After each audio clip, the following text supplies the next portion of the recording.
ঘটনা এক, অভিযোগ অনেক। প্রেসিডেন্সি কাণ্ডে ফের নয়া অভিযোগ।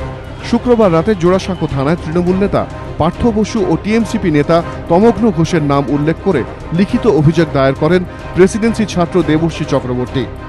দেবর্ষীর অভিযোগ, ঘটনার দিন ৬০-৭০ জন বহিরাগত প্রেসিডেন্সির গেট ভেঙে ভিতরে ঢোকেন। তাদের মধ্যে কয়েকজন আমাকে মারধর করেন। আমি রক্তাক্ত হয়ে পড়ি, আমার জামা ছিঁড়ে দেওয়া হয়। সবাইকে চিহ্নিত করতে না পারলেও দুজনকে চিহ্নিত করেছিলাম। তাদের মধ্যে ছিলেন তৃণমূল নেতা পার্থ বসু ও টিএমসিপি নেতা তমগ্ন ঘোষ। সেদিন প্রেসিডেন্সি ইউনিভার্সিটি যখন গেট ভেঙে ওই গুন্ডাগুলো ঢুকেছিল, তখন তারা এসে প্রথম আমাকে আহত করে।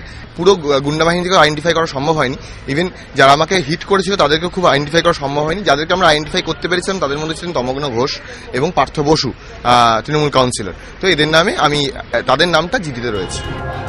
যদিও ঘটনার অব্যবহিত পরেই তৃণমূল ছাত্র পরিষদের নেতা তমগ্ন ঘোষ অভিযোগ করেন, তাঁদের শান্তিপূর্ণ মিছিলের উপর প্রথম হামলা চালান এসএফআই সমর্থকেরাই। এমনকি প্রেসিডেন্সির ভিতর থেকে মিছিল লক্ষ্য করে চাঙড় ছোড়া হয় বলেও অভিযোগ।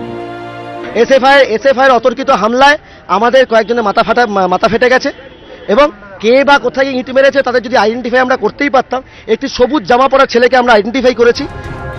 ঘটনার পর প্রেসিডেন্সির ছাত্র দেবর্ষী চক্রবর্তী ও প্রাক্তনী ছন্দক চট্টোপাধ্যায়ের বিরুদ্ধে পাল্টা হামলার অভিযোগও দায়ের করেন তৃণমূল। যদিও ব্যক্তিগত বন্ডে জামিন পান তাঁরা।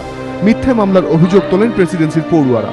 এ প্রসঙ্গে শুক্রবার মুখ খোলেন আচার্য রাজ্যপালও। A false case is a false case. We should never entertain a false case. এদিকে দেবর্ষী চক্রবর্তীর অভিযোগ প্রসঙ্গে জোড়াসাঁকো থানার ওসি সিদ্ধার্থ দত্তকে প্রশ্ন করা হলে মন্তব্য করতে অস্বীকার করেন তিনি। দেবর্ষীর অভিযোগের ভিত্তিতে কোনো মামলা রুজু করা হবে কিনা সে বিষয়ে জানাতে অস্বীকার করেন জোড়াসাঁকো থানার ওসি।